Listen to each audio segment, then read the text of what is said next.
A paz do Senhor Jesus, igreja. Que honra poder retornar a essa casa. Eu estou feliz demais, de verdade, de estar hoje aqui.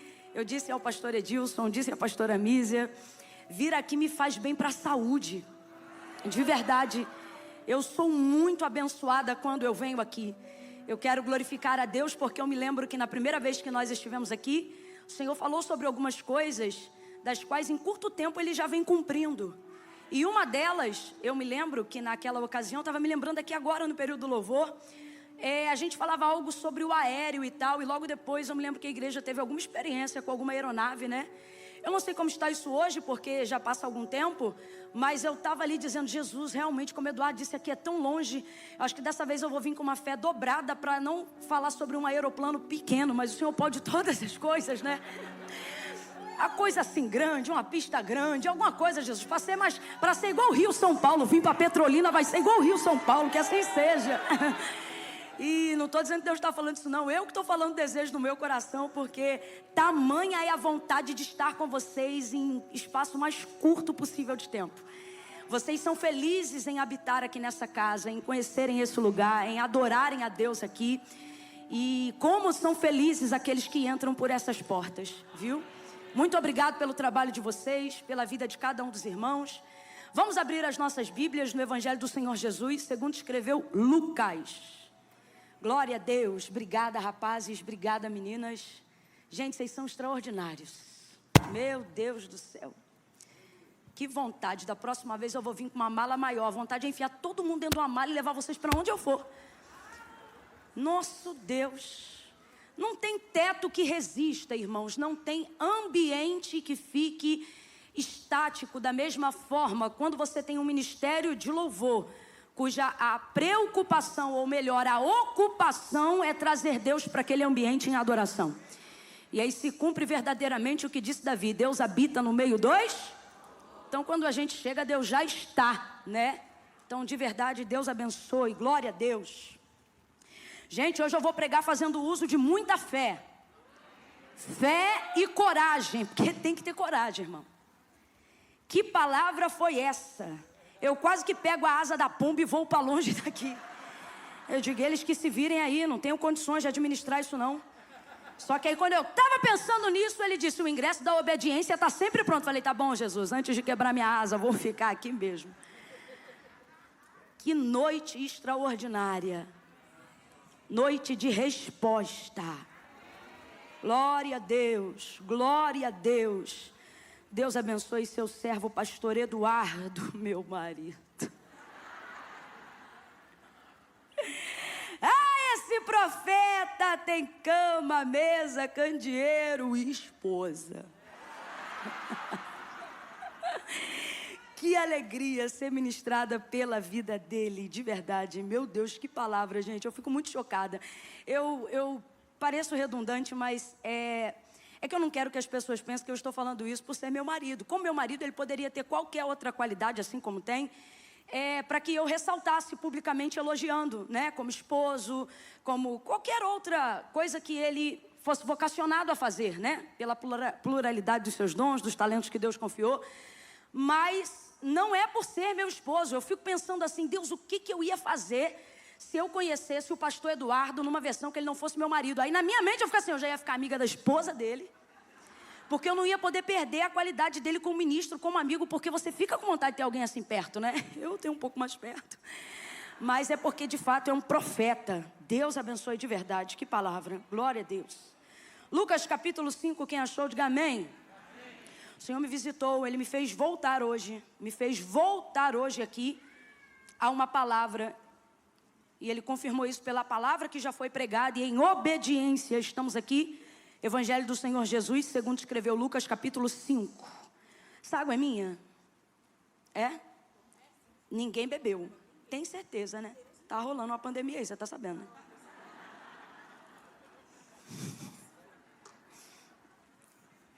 Todos os irmãos que estão acompanhando com a gente agora ao vivo na internet. Deus abençoe a vida de vocês. Vamos abençoar esse povo? Dizer que a mesma atmosfera que está aqui vai pairar essa semana inteira sobre a casa dele. E se isso está ligado, levante a sua mão e diga amém. Deus abençoe. Glória a Deus. Aleluia. Versos 2 em diante, diz assim o texto. E viu 2 barcos à beira da praia do lago, mas os pescadores, havendo desembarcado, lavavam as redes.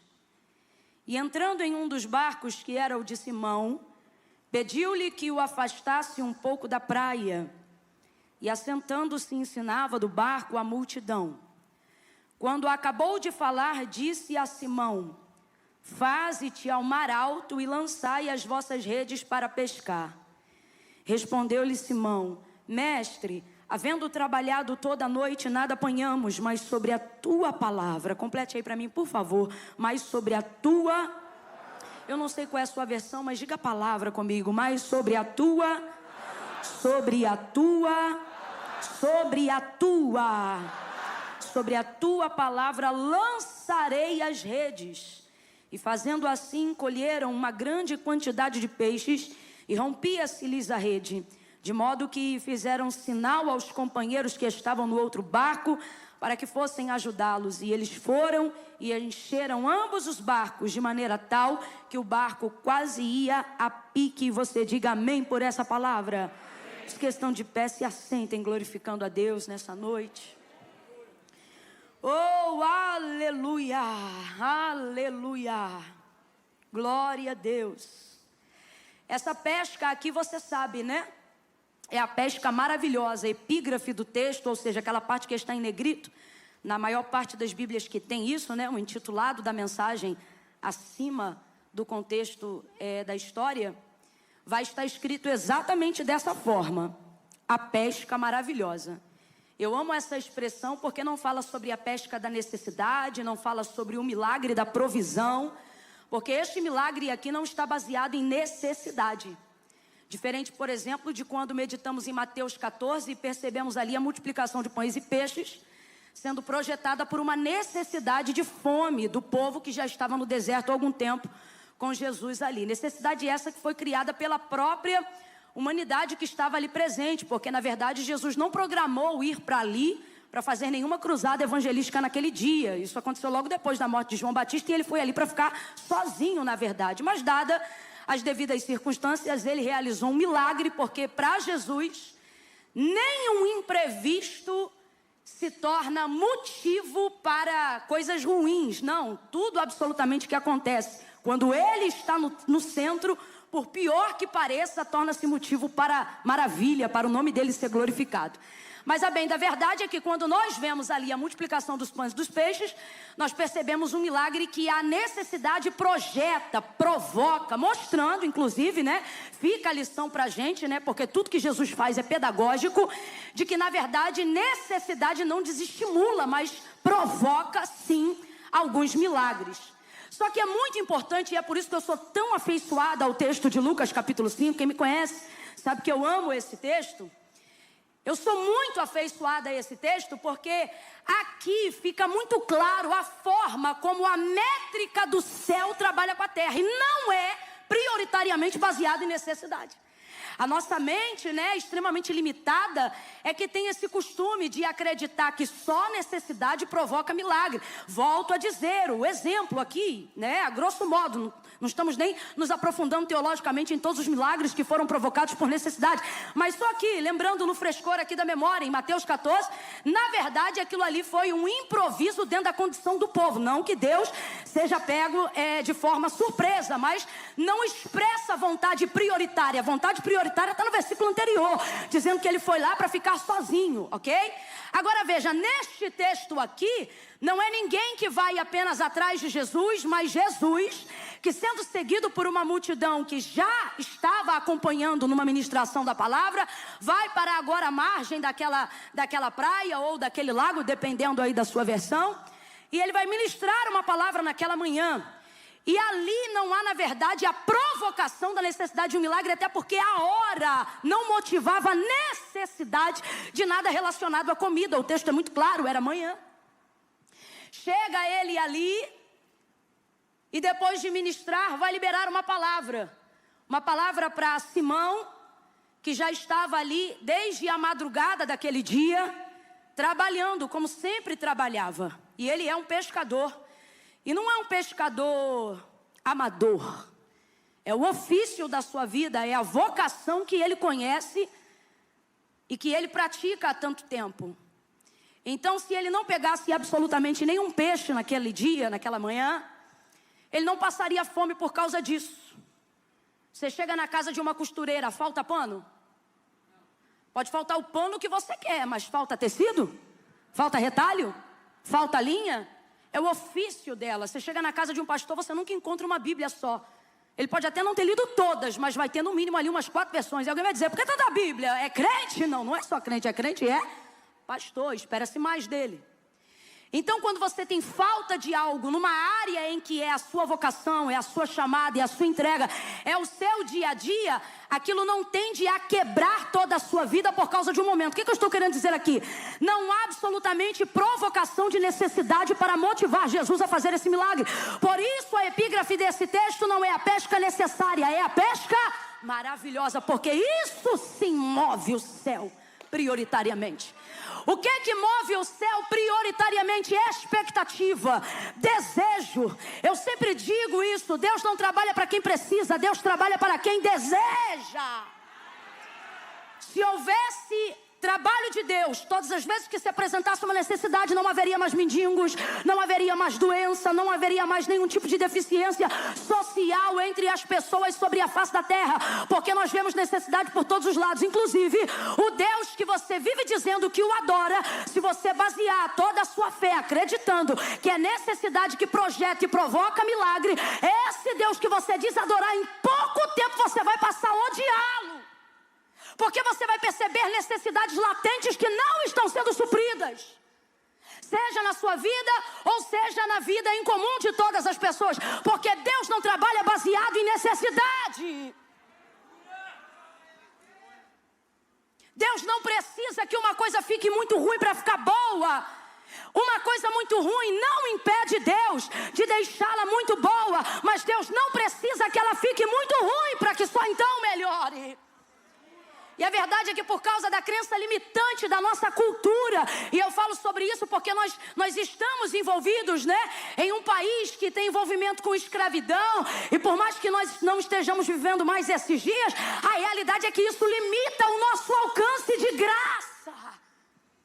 Pregamos a graça, falamos da graça, mas na verdade nós ficamos extremamente limitados, porque lá fora a gente cresce ouvindo o pai, a mãe, o patrão dizer: na casa do bom homem quem não trabalha não come. Então a gente passa a trabalhar para viver, de repente você é inserido na cultura do reino de Deus, e aqui ele diz: o trabalho é meu, os meus filhos descansam, sou eu que faço. Não é um ajuntamento de desocupados, é um ajuntamento de gente que sabe que não é porque tem mais do que merece, não deseja mais, mas não é porque não tem tudo que quer, que fica sem desejar algo maior, porque sabe que Deus é poderoso para fazer infinitamente mais de tudo aquilo que pedimos ou pensamos. O Plenos 2022 ou todos os outros que já aconteceram antes desse poderia ser lugar do milagre, lugar da busca, lugar da súplica, mas um dos motivos que me deixa feliz em estar aqui é saber que Plenos está ligado à plenitude, à abundância, à cabeça de alguém que não está numa crença limitante de escassez,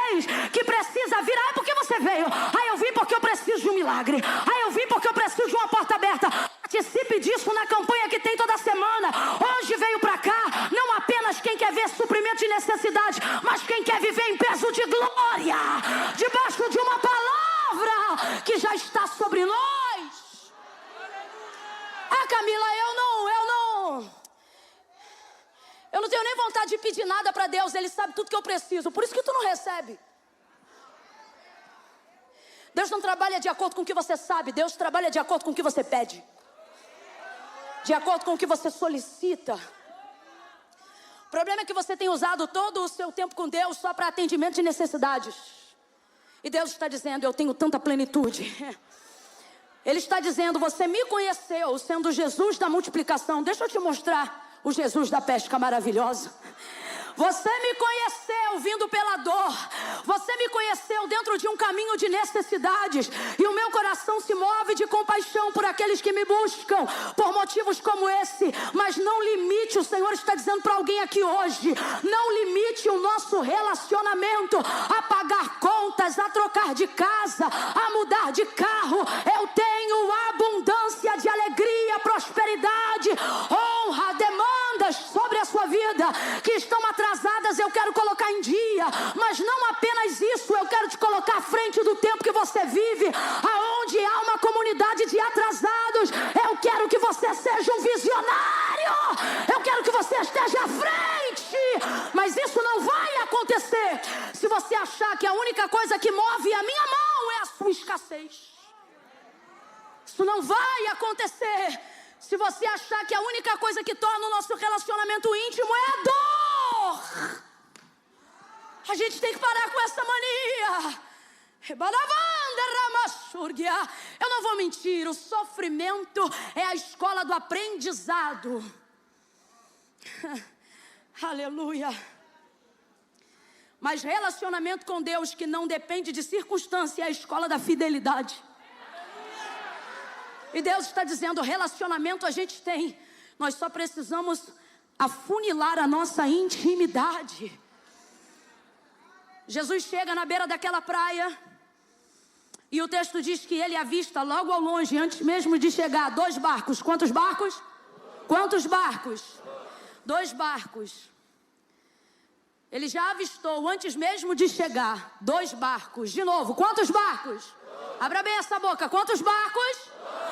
Antes de chegar, ele já avistou. Antes de chegar, ele já avistou. Antes, não pense que o que ele determinou para acontecer só vai acontecer quando ele chegar. Ele está dizendo, ei, a execução de qualquer projeto, empreendimento, até de entrega na sua vida espiritual, acerca de experiências profundas que você quer ter com Deus. E eu acho lindo ter liberdade para falar isso aqui, porque eu poderia falar só na material, mas Deus está falando comigo que tem gente aqui que para 2022 não pediu carro, não pediu dinheiro, não pediu casa, pediu aprofundamento espiritual. Quer viver coisas que nunca viveu no reino de Deus. Então seja para qualquer área da sua vida, independente de quanto tempo de crente você tenha na presença de Deus, Ele está dizendo, ei, ao invés de esperar, cansado, triste, comece a vislumbrar de longe antes mesmo Deus chegar. Jesus vai chegar e de longe já contempla 2 barcos. O plano dele já está em andamento, por mais que ninguém perceba. Quando ele chega, ele vai terminar de ministrar aquela multidão que o seguia. Pede então o barco de Simão emprestado, afasta ele um pouquinho e de dentro do barco dele, ele começa a ministrar. Aí eu acho interessante que o verso 4, onde nós iniciamos a leitura dessa noite, o texto diz assim, e quando acabou de falar, disse a Simão. Parece até uma coisa assim tão oposta, né? Se acabou de falar, por que disse? Está falando com a multidão, com Simão ele vai falar outra coisa. É muito complicado quando você aqui não é a multidão, é o Simão, e nessa noite você é o Simão. E você vê ele falando, mas parece que nada te cabe, nada te serve. Você está onde ele está, você ouve o que ele fala, mas parece que aquilo não tem o poder de transformar e mudar a sua vida, simplesmente por um motivo. Parece que aquilo não diz respeito propriamente a você. E eu fico imaginando Simão lavando as redes, vendo aquele homem, o influenciador de todos os tempos, naquele tempo, tendo uma multidão que não depende de nenhum algoritmo, totalmente reunida, vendo ministrar. E deve ser engraçado, porque um pouco contraditório visualmente falando, ver alguém que fala tão bem, com tanta graça, com tanta simplicidade, aonde faz um catedrático abrir a boca e uma criança de 12 anos ao mesmo tempo entender o que está sendo dito sem mudar a mensagem. Deve ser um pouco estranho, porque o texto diz que ele não tinha aparência nem formosura, mas o seu rosto era como o rosto de qualquer um dos homens daqueles dias que trabalhavam. Jesus parece o pedreiro que fala como o rei. Parece a diarista que acabou de tampar numa faxina, mas que quando abre a boca o catedrático senta e diz, nunca ouvi nada igual. Há uma riqueza envolta numa capa de simplicidade que para um ignorante podia até dizer pobreza. Jesus faz qualquer pessoa que passar por ele parar para ver ou ouvi-lo. Felizes são os que ouvem. Porque ele é a junção de tanta coisa que a gente ainda está tentando montar.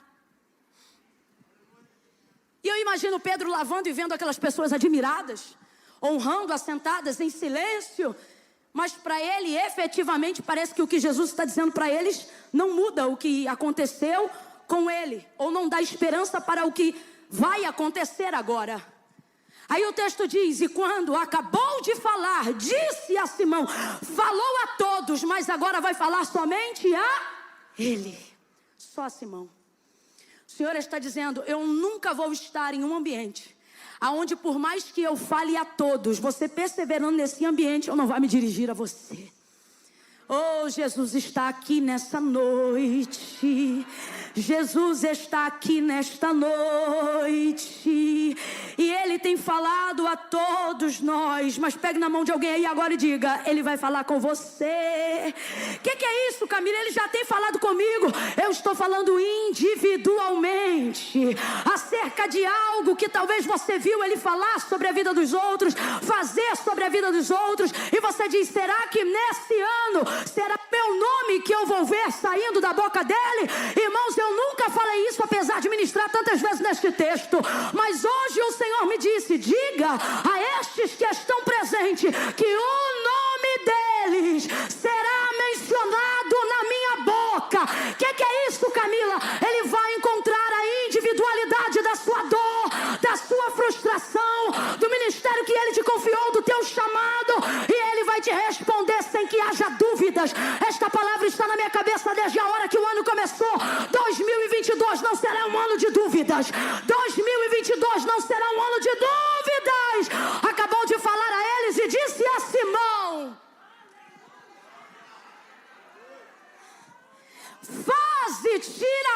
faze-te ao mar alto. Eu gosto dessa versão. Faze-te ao mar alto. Vamos falar a verdade?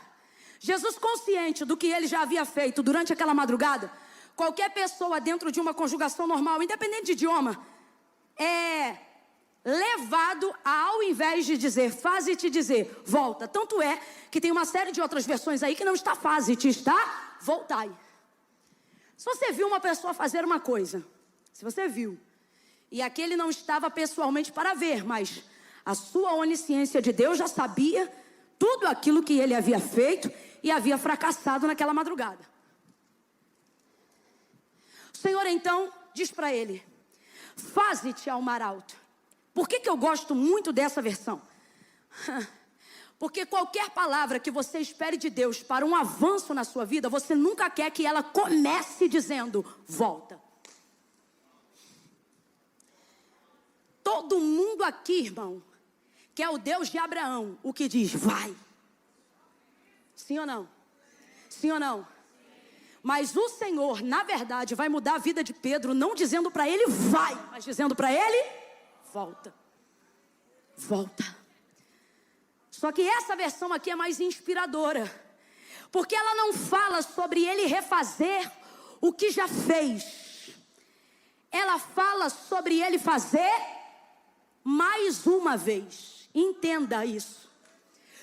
Tem caminhos dos quais Deus está dizendo faze-te, mas para você a ideia de fazer de novo só está ligado a voltar ao mesmo lugar, a fazer a mesma oração. Só que o Senhor está dizendo, o que o Senhor está dizendo não é faça o mesmo, não. O que Ele está dizendo é faça mais uma vez.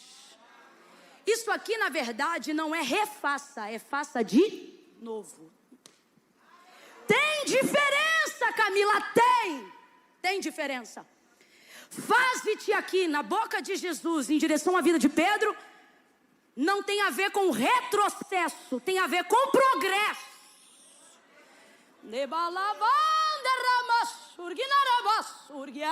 No mundo espiritual, Satanás diz assim para você: vai andar de ré, tá voltando voltando lá de novo, está visitando essas raízes de novo. No mundo espiritual da maldade há uma ameaça contra a sua vida, dizendo: não gaste tempo para fazer isso, não gaste tempo para dedicar isso. Você já tentou isso mais uma vez e não deu.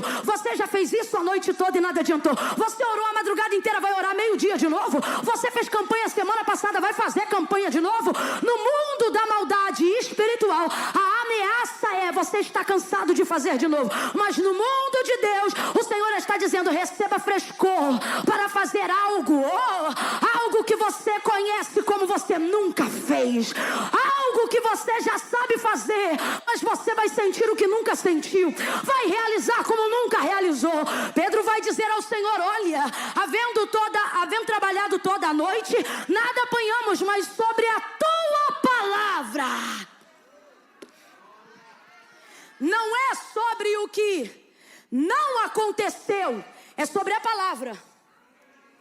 Não é sobre o que eu não fiz antes, é sobre o que Ele está me mandando fazer agora. Você pode ter boas ideias, mas é a palavra de Deus que alinha o tempo para que elas sejam bem-sucedidas. Eu vou falar de novo. Você pode ter boas ideias, excelentes ideias, mas é a palavra de Deus que determina o sucesso na execução delas.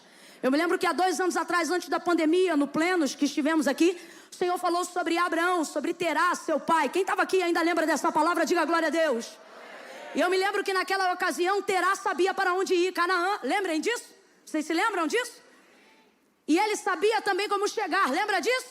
E ele chegou? Ele chegou? Terá, pai de Abraão, chegou?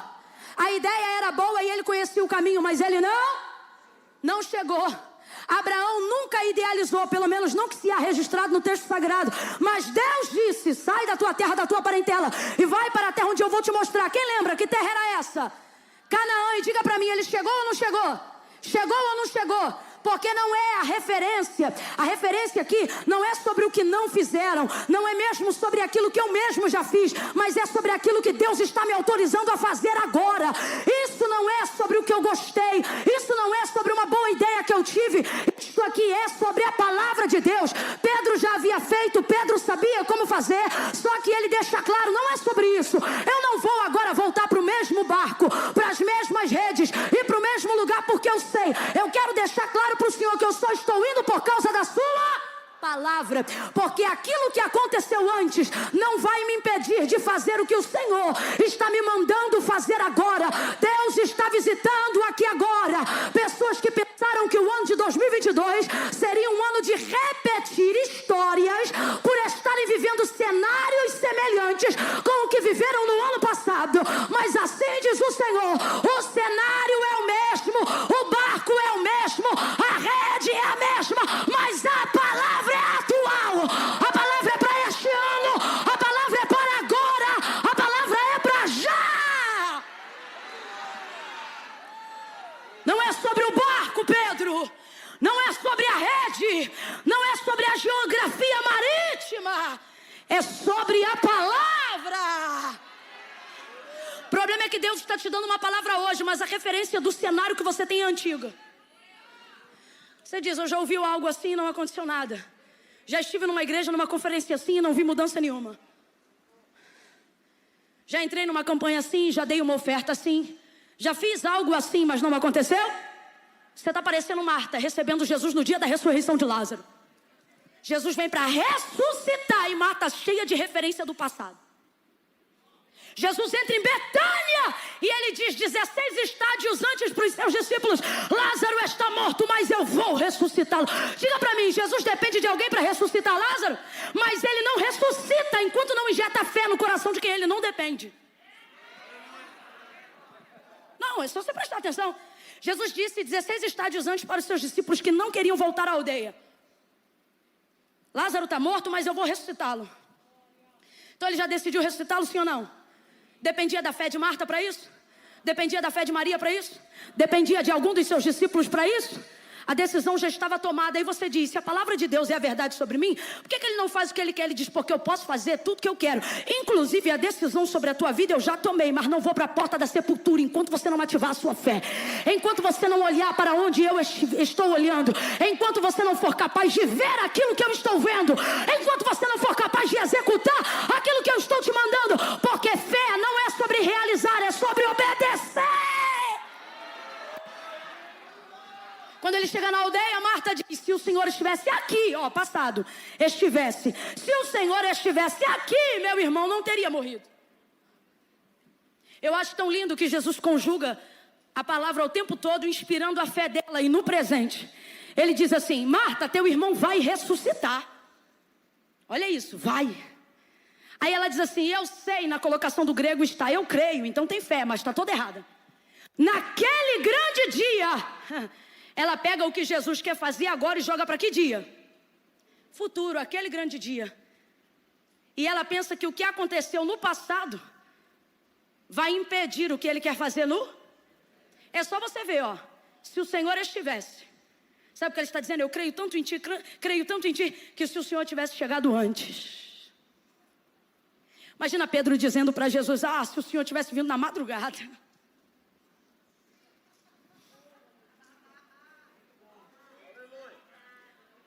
Antes, a gente só quer pegar referência do que aconteceu. Porque a sua experiência não é com o que dizem, é com o que você vive. O que legitima tuas experiências, tuas autoridades, teu testemunho de vida não é o que você sabe, é o que você vive. Sim ou não? Só que você tem que viver a palavra. Para quê? Para quando a palavra de Deus for lançada, você viver ela no concreto e não no abstrato. Todas as vezes que o Senhor manda uma palavra atual, verdadeira, concreta para o nosso presente, a gente lança ela para referência do passado. Olha, Marta, se o Senhor estivesse aqui, meu irmão não teria morrido. Passado, aí ele diz para motivar a fé dela, teu irmão vai ressuscitar. Eu sei, naquele grande dia, ela atravessa o presente e vai direto para o futuro. Aí Jesus olha para ela e diz, Marta, eu sou, aleluia. Ele não diz eu fui, ele não diz eu serei. E se ele quisesse respeitar a referência de passado, ou se ele quisesse legitimar-se pelo futuro, ele é a única pessoa na humanidade, seja no céu ou na terra, que tem poder de fazer isso. Ele poderia dizer, eu fui, baseado no fato de que já era, desde antes que houvesse dia e já existia. Ele poderia ter dito, quando o Senhor disse que o cordeiro já estava preparado antes da fundação do mundo. Então, se ele quisesse, ele poderia dizer, eu fui, como quem já foi e é a ressurreição e a vida. Se ele quisesse, também poderia dizer, baseado no futuro, eu serei, como obra do Calvário, em João 19. Mas não, ele sabe que o passado não muda a vida de Marta. Ele sabe que o futuro não muda a vida de Marta. Ele sabe que o que muda a vida de Marta é o quê? É o presente. Então ele não diz eu fui para ostentar a eternidade. Também não diz eu serei para ostentar a eternidade. Ele olha e ele diz eu sou. Eu sou é conjugação do tempo presente. O eu sou aqui é Êxodo 3. Eu sou o que você precisar que eu seja. Nem no passado nem no futuro. Eu sou o que você precisar que eu seja. Na hora que você precisar que eu seja. Eu sou água que sai da rocha. Eu sou maná que vem do céu. Eu sou sapato que não acaba enquanto você caminha. Eu sou roupa que não esgota. Eu sou presente. Catuca quem está do teu lado e grita para ele assim, Emanuel. Diga, Emanuel. Deus conosco aqui agora. Presente. Eu sou. Sabe o que ele está dizendo? Marta, nada do que aconteceu ou deixou de acontecer no passado vai impedir o que eu estou para fazer agora. Abre a boca. Agora. Vamos deixar internacional. Olha para o teu irmão e diz now. Não é não, é now, agora.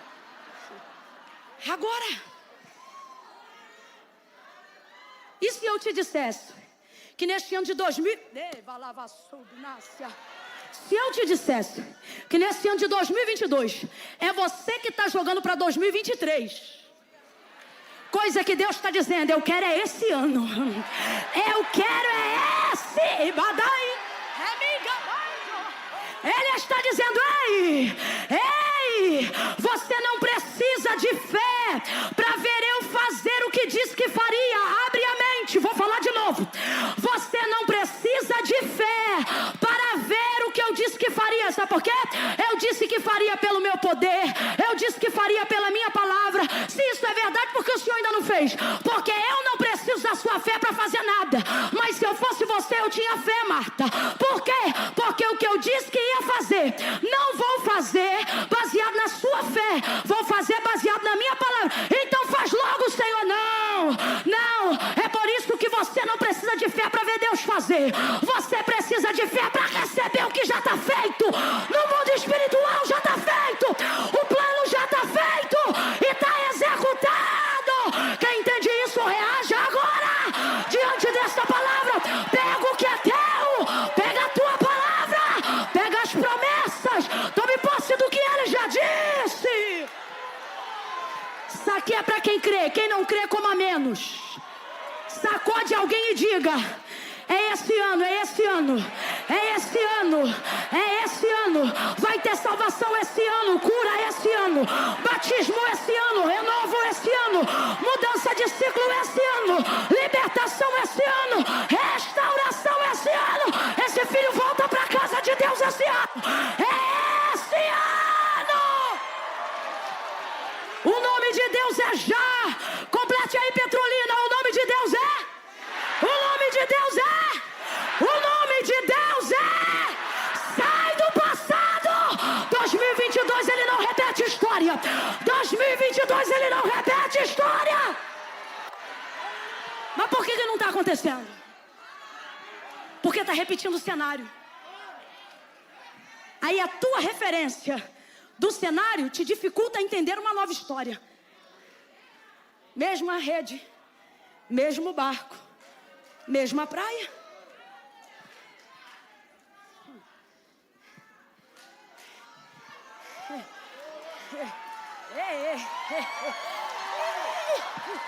Meu Deus!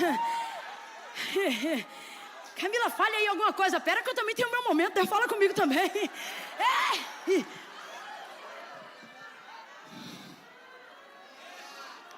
Eu acho tão lindo, porque ele não coloca expectativa onde ele não tem. O que pega literalmente o peixe? Qual é o instrumento? Qual é o instrumento? A rede. O que faz ele de verdade trafegar sobre as águas? Qual é o instrumento? Ele sabe usar os dois. Ele tem os dois. É muito difícil ter expectativa nova quando Deus só te deixa com os instrumentos velhos.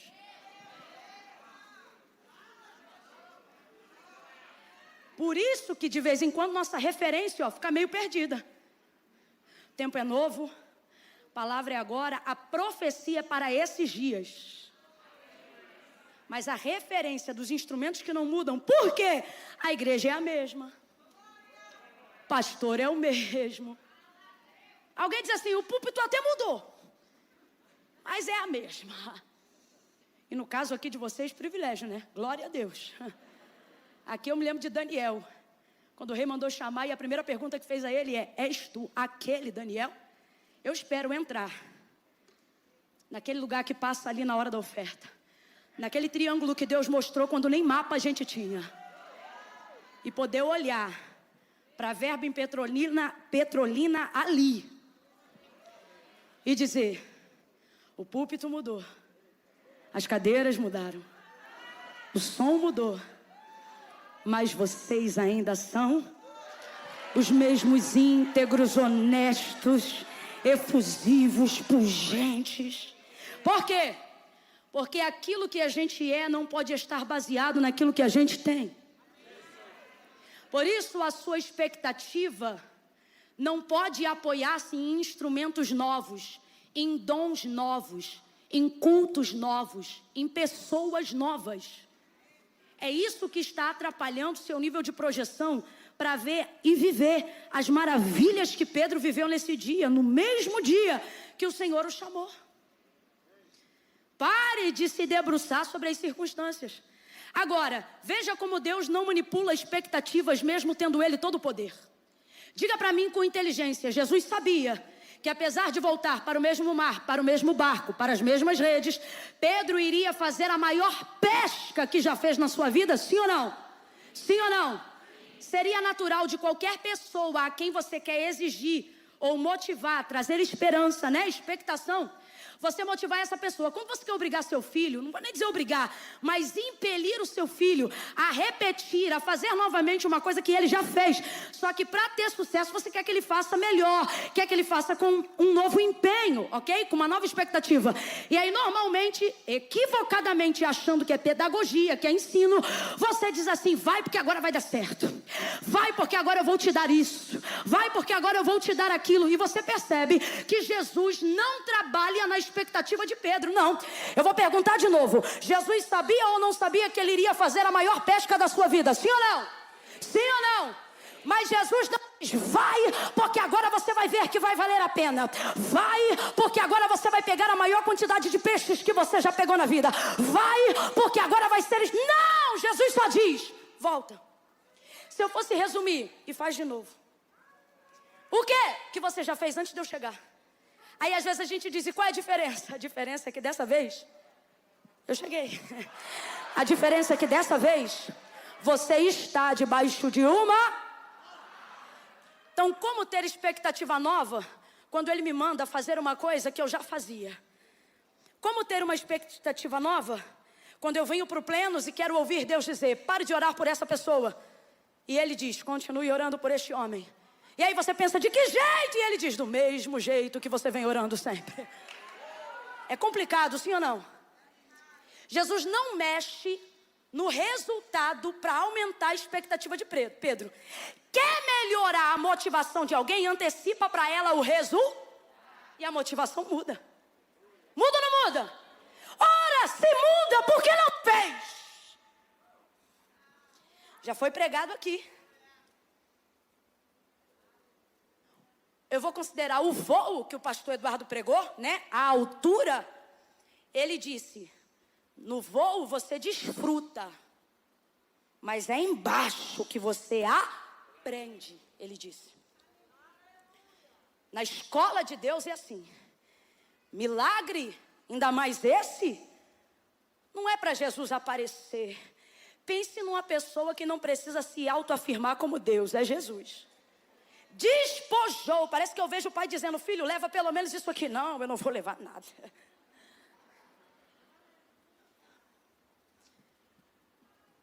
Jesus diz, volta, lança de novo. Ele volta e não é à toa que Pedro é Pedro. Porque ele era alguém que estava preparado para ser o primeiro. Ele é alguém que desde o dia em que foi chamado, tem algo que não pode faltar a nenhum líder que Deus chama. E eu quero aqui dizer que eu não estou falando apenas de pastores ou ministros. Pai é líder, mãe é líder. Deus te chamou para liderar qualquer área da sua vida. Não existe aqui ninguém sem propósito. Antes de nascer no ventre da sua mãe, você nasceu no pensamento de Deus. Está escrito isso na Bíblia. Então veja, Deus não dá a ele o resultado porque Deus não quer que a sua motivação seja o resultado. Porque se você antecipar para alguém aqui o resultado, a motivação dessa pessoa muda, seja para esperar, seja para apanhar. Muda ou não muda? Muda ou não muda? Eu falo para você ficar segurando aquele saxofone ali na mão direita o culto inteiro, um exemplo. Falo, ó, você vai vir aqui e vai ficar segurando isso aí, ó, desde a hora de começar. Em 6 horas você levanta, só quando o culto terminar. Lá para 00:30 você abaixa de novo. Para que nem eu tô tão crente assim. Você abaixa de novo. Se a pessoa for um pouco modesta, minimamente ela vai dizer, mas por quê? Não, eu não vou te contar o porquê. Já é estranho. Fazer sem saber o porquê. Segunda coisa, se ela for um pouco mais dinâmica, ela vai dizer, e eu vou ganhar o quê? Imagine eu dizendo, eu não vou te dizer o que você vai ganhar, eu só estou te mandando. Isso interfere na nossa motivação em segurar, sim ou não? Sim ou não? Olha o que Jesus está dizendo. Eu quero que você faça o que você sempre fez. só que agora debaixo de uma palavra. Mas eu não vou te dizer qual é o resultado. Por quê? Porque para o mundo os resultados importam. Para mim é a sua obediência. É o seu método. É aquilo que eu estou mandando você fazer. Existem coisas na sua vida que só estão atrasadas. Só não estão vivendo o já de Deus. Porque você está esperando Deus te antecipar o resultado para você se adiantar no projeto. E Deus está dizendo, você quer ver? Eu vou dar aqui uma palavra que quem é da verbo vai entender. Quem é do rema, então vai entender duas vezes. Dentro de uma atmosfera profética, nem sempre Deus te antecipa a profecia. Só o nome ou a pessoa. Às vezes num culto glorioso como esse, chega alguém que tu nunca viu. O teu olho bate nessa pessoa e Deus já disse quem é. No sentido de dizer, levanta em algum momento que cabe na liturgia do culto, porque Deus não é bagunça. E diz assim, vai lá, Deus, o Espírito Santo falando com você. Vai lá agora e toca no ombro dele. Vai lá agora, e o culto inteiro, já passou 5 minutos, Deus dizendo, levanta e vai. Levanta e vai. Quem aqui é profeta e já passou por isso, sabe do que eu estou falando. Você olha para alguém que você não conhece, você não sabe o que Deus quer falar, só que Deus está dizendo já uns 5 minutos no culto, levanta e vai. Tu te agonia de um lado, te agonia do outro, e tu não levanta, e ele diz, levanta e vai, toca naquela pessoa.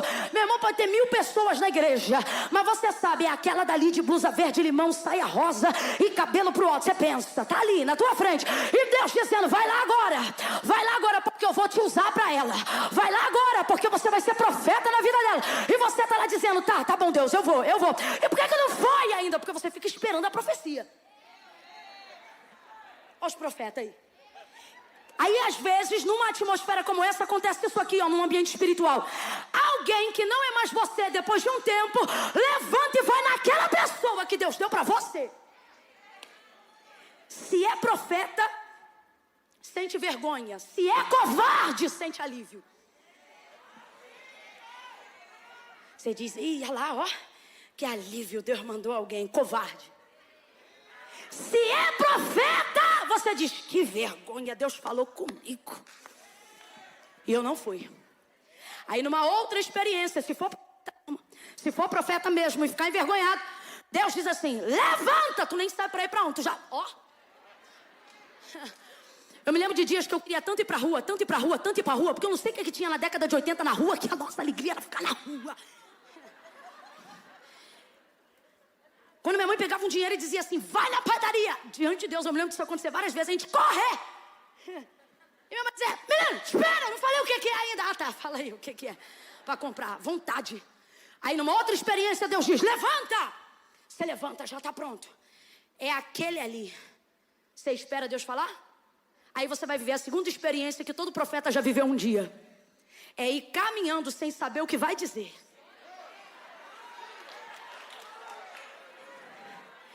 É impor as mãos sobre alguém. Começar falando um início que às vezes você nem sabe qual vai ser o final. Mas só enquanto está ali, na primeira pessoa, Deus vai te entregando, vai te entregando, vai te entregando. E sem que haja um relógio, sem que haja alguém te catucando, sem que haja alguém dizendo, acabou. Você sabe exatamente a hora que acabou. Você fecha a boca, volta para o teu lugar. E depois o testemunho daquilo vem. E você não se sente um máximo, você fica temeroso. Mas tem certeza, fiz o que Deus mandou. Camila, eu não estou entendendo, vai entender agora. Você diz assim, Deus me entrega as profecias, Deus me entrega a palavra, Deus me motiva para esse ano, Deus me motiva para essa noite, Deus me motiva para esse dia. A sua oração pode ser até sincera, só que Deus quer trafegar com você num ambiente de maturidade que não cabe mais velo seco, velo molhado. Sai de Gideão, você está na ministração do evangelho da graça de Deus, e Deus te trouxe aqui para te dizer, ei, neste tempo da sua vida, cabe a você fazer o que você já sabe que tem que fazer. Deus está falando bem abertamente com alguém aqui agora. Porque eu não vou dizer que Deus está falando rasgado, mas eu falo rasgado. Deus está dizendo para alguém aqui, eu não tenho que ficar te motivando a orar, não. A vida que você tem comigo já não cabe mais eu ter que ficar tacando lenha na tua fogueira, não. Ai, mas é que eu estou sem vontade de orar. Olha, sem vontade. Mesmo barco, mesmo mar, mesmas redes, mas agora debaixo de uma palavra. Ele vai lá e faz isso. Eu achei tão interessante, e eu retorno para fechar o verso 4, quando diz acerca da multidão. Quando acabou de falar, disse a Simão. Deus disse assim para mim enquanto eu lia, para mim, mas eu vou compartilhar com vocês. Ele disse assim para mim: vocês acham que eu só estou fazendo quando eu estou falando, e na verdade é quando eu paro de falar que eu começo a fazer. Por que a gente é muito mais crente antes de ter tantos testemunhos? Lembra da tua motivação inicial quando você encontrou a Deus lá no início da tua caminhada? Traz a tua memória aí agora. Fala sério. Parecia que tu era mais crente. Sim ou não? Fica com vergonha não. Sentia de um jeito, pulava de um jeito, fazia tudo de um jeito, que hoje você pensa 2 vezes. Mas isso não tem a ver com o fato de Deus ter mudado, porque Ele não muda. E nem tem a ver com o fato de achar que a sua mudança foi para o erro. Não, você amadureceu, menino. Você amadureceu. Tem gente que acha que você só é profeta se for menino a vida inteira. Não, você amadureceu. Só que existem algumas coisas nesse processo que dentro da maturidade você já deveria ter entendido. Que é o quê? A necessidade de Deus não mais ter que ficar falando com você como falava antes. E isso não determina que vocês não se comunicam. Determina que a intimidade transcendeu. O que isso significa? Quando você é de fato íntimo de alguém, você começa a saber o que essa pessoa quer sem que ela tenha aqui. Mulheres que têm intimidade com o marido, tempo de relacionamento, tempo de qualidade, porque anos de casado e vida íntima são coisas diferentes. Então aqui, para quem vive casamento, eu conheci uma irmã um tempo atrás que ela disse assim: você acredita, Camila, que dependendo da passada dele, quando eu ouço no corredor ele chegar em casa, eu já sei se ele está bem ou se ele está mal. Pelo jeito de andar. Pela respiração. O que antes precisava ser dito, agora é visto nos sinais, porque você tem o quê? Sim ou não? Deus está dizendo: você trata comigo hoje como se todo o tempo que a gente passou junto não tivesse servido para nada. Parece que você orou, viveu comigo, e agora, porque eu não falo mais com você como eu falava, você diz que a gente não tem intimidade. Quando na verdade agora você está apto para os sinais que eu tenho te dado. Voltai. E isso não será retroceder. Isso será ter uma motivação nova para continuar fazendo algo antigo. E ele vai viver algo novo e extraordinário, que iniciamos aqui chamando de pesca maravilhosa, como diz a palavra de Deus. Não precisou trocar o barco, não precisou mudar a rede, não precisou alterar o método, só precisou obedecer. Prega para alguém aí agora e diga para essa pessoa: não precisa pular do barco, não precisa trocar a rede. Diga, não precisa. Diga, só precisa. Fala com ele, só precisa. Grita aí para ele, diga, só precisa. Obedecer. Obedeça ao Deus que já determinou a tua multiplicação, o teu crescimento, a tua prosperidade, o teu sucesso físico, emocional, ministerial. Ah, Camila, eu não acredito nisso. Então que não seja de acordo com a sua fé, que seja de acordo com a minha, porque eu vim aqui para crer e ministrar. Nenhum Deus que não depende que você fique muito ruim para começar a ficar bom. Ele te trouxe hoje aqui para te dizer: ei, muito além e acima das suas necessidades, a nossa relação vai entrar num campo aonde você não precisa estar tão mal para ficar muito bem, e isso vai te levar a um nível de obediência onde você não vai precisar ficar perguntando toda hora e pedindo Deus para falar toda hora. Você vai obedecer. Camila, como é que eu faço isso hoje? Você vai trazer à tua memória agora as palavras que Deus já disse ao seu respeito. Vai se comportar com Deus como Deus se comportava com seus amigos. Acerca de Moisés, Abraão, Daniel, Jó, como diz Isaías, que não falavam para ele o que queriam, mas colocavam diante dele a palavra que um dia receberam dele, orando e dizendo: porque tu disseste. Então Então eles não diziam, eu sinto, eu quero. Eles diziam, eu só estou falando isso porque tu disseste. Pedro disse, sobre a tua palavra. Deixa eu falar um negócio sobre fé. A gente foi levado a entender que se tal coisa não recebeu na tua vida, não aconteceu na tua vida, é porque você não teve fé para receber. E sim, é verdade, mas não é somente essa a verdade. 2 Reis, capítulo 2, verso 4, responda para mim. Quando aquela mulher que não tinha filhos, porque o marido era avançado em idade, e Eliseu disse para ela, tu conceberás e darás à luz a um filho. Quem lembra o que ela disse? Ela disse amém ou ela gritou bem alto? Não, meu Senhor. Mila, como é que você sabe que ela gritou? Tem ponto de exclamação no texto. Eu era boa de gramática e fiz interpretação de texto. Não! Não, meu Senhor, homem de Deus, não mintas a tua serva. Então responde para mim com inteligência, ela creu? Tinha fé ali na profecia ou na palavra que Eliseu acabou de liberar sobre ela? Tinha fé ali? Nela tinha fé? Mas diga para mim, cabo de um ano o texto disse que a mulher concebeu e deu à luz a um filho. Então diga aí, recebeu ou não recebeu? Recebeu ou não recebeu? Mas responda, sem medo, creu? Creu? Mas recebeu ou não recebeu? Recebeu ou não recebeu? Como é que recebeu? Se ao invés de manifestar fé, manifestou incredulidade, manifestou amargura, manifestou tristeza, manifestou quase que quebra de aliança. Achou que o homem que era profeta, inclusive, estava fazendo uso de mentira. Como que recebeu?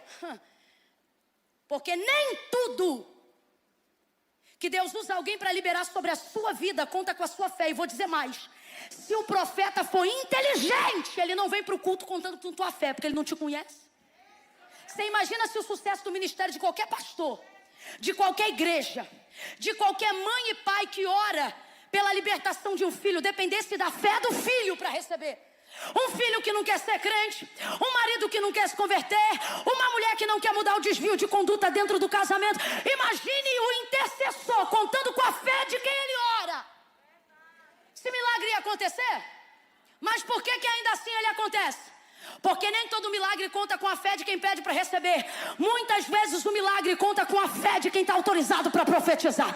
Quando ele disse, neste tempo determinado, sabe o que ele está dizendo? Cabo de um ano, tu conceberás e darás à luz a um filho. Crendo ou não crendo, quando deu um ano, o moleque chegou. Camila, eu não estou entendendo, vai entender agora. Eu não saí da onde saí, vem como a minha outra parte, para vir aqui no pleno dizer, creia para receber. Você acha que eu vou sair de casa 1h40 da manhã, chegar hoje aqui no horário do almoço, pregar, sair daqui no horário do voo 3 e pouca da manhã, contando com a tua fé? Leva a mão não, irmão. Nunca te vi direito. O que estabelece o sucesso do ministério de que Deus entregou alguém não é a fé que você coloca em mim, é a fé que eu já coloquei em Deus. Então eu vim aqui profetizar.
vai chegar mais rápido?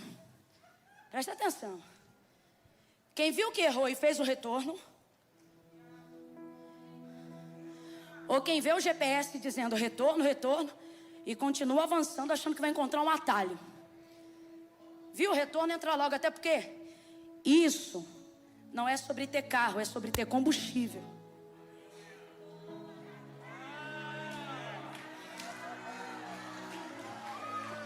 Ele vai lá e ele lança a rede. Sinceramente, eu não acredito que a expectativa de Pedro estava lá essas coisas. Não, estou jogando a real. Você trabalhou a noite inteira. Ele ainda não conhecia os milagres de Jesus, não. Gente, depois que ele pega e vê a quantidade de peixe, ele vê que não está diante de um homem comum, mas ainda assim não sabe que é Deus. Olha o que ele diz: afasta-te de mim, porque eu sou um homem pecador. Aí eu vou te perguntar, ele sabia quem era Jesus? Ele não sabia. Ele não sabia. Então eu não consigo ver a expectativa de Pedro lá em cima, para poder dizer assim, eu vou, porque esse homem, ele não tem referência nenhuma desse homem. Não tem. Ele só sabe que esse homem liberou uma, e a referência dele é que num horário daquele, tem uma multidão de gente em volta de um homem com semblante de um proletário comum da sociedade. Então assim, tem alguma expectativa? Tem. Mas eu não acredito que tem expectativa de que ele vai viver o que vai viver agora, não. Aí você diz, Camila, se eu não tenho toda essa expectativa, onde está a minha garantia de que eu vou viver isso? Na sua obediência. Você não tem que se preocupar com o resultado.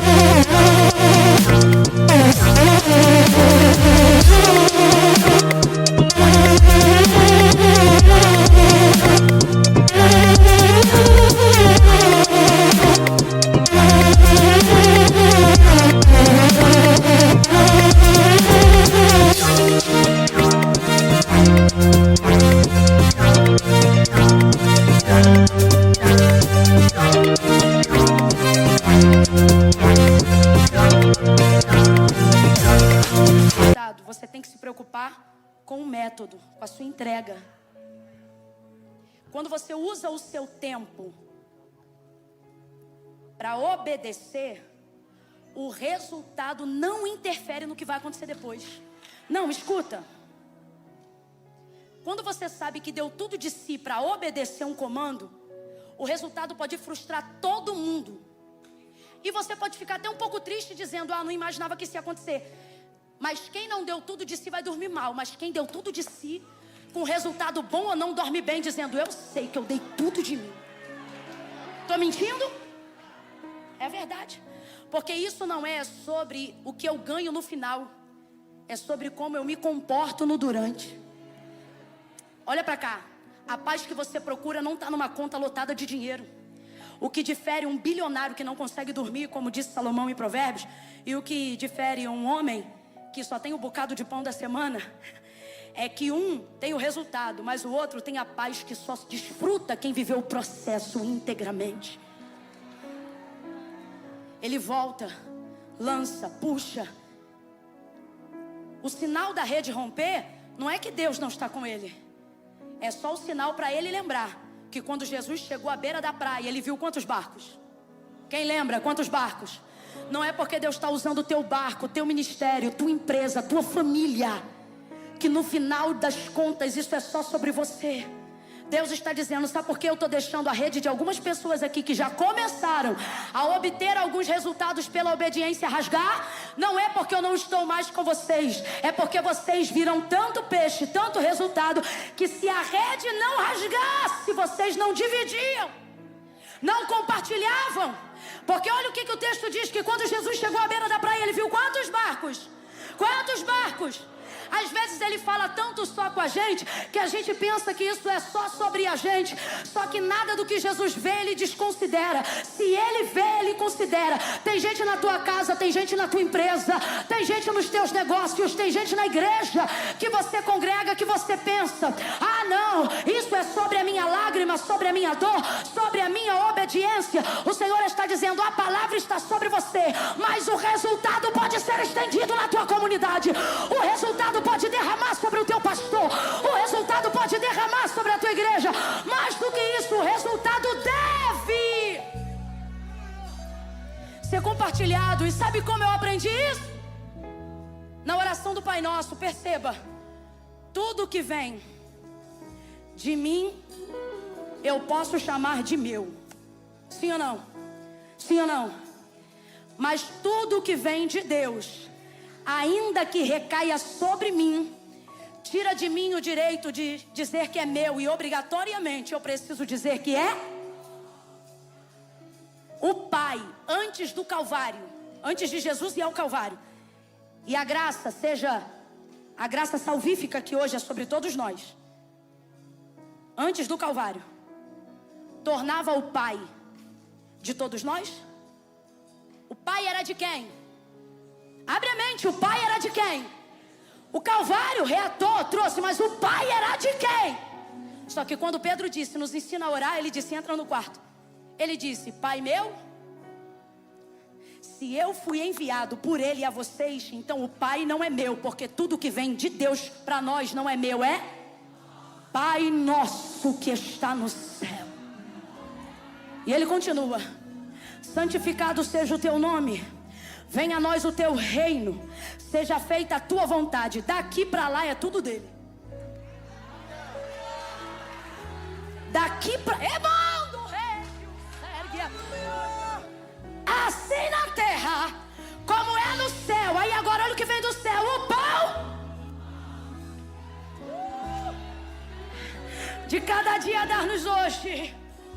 Aquele pão que Jesus multiplicou lá em Mateus 14. Ele não disse: o pão é meu. Ele disse: reparte, senta todo mundo, porque o pão é... O vinho que ele multiplicou nas bodas de Caná de Galileia, alguém ali podia dizer: o vinho é meu? Não, porque foi milagre. O vinho é... Tudo que vem de Deus para nós tira de nós o direito de chamar de meu, passa a nos dar autoridade para chamar de nosso. Se você for um egoísta, isso será um problema. A rede vai rasgar e você vai perder, mesmo que tenha recebido da mão do próprio Deus. Mas se você for um visionário como Jesus, que trabalha com um, mas reparte com dois, com três, que planta um, mas que colhe 100, 30, 60, tudo de problemático e de complicado que aparecer no processo da sua obediência, não será destruição, como já foi pregado aqui, será apenas um sinal para Deus dizer: ei, reparte, compartilha, pede ajuda, faz sinal, chama os companheiros. Olha para quem está do teu lado agora e diga assim: só vai rasgar se você não me chamar. Profetiza aí para quem Deus já começou a autorizar a prosperar e diga assim: se me chamar, para de rasgar. Se me chamar, para de rasgar. Você vai parar de perder hoje quando começar a compartilhar aquilo que o céu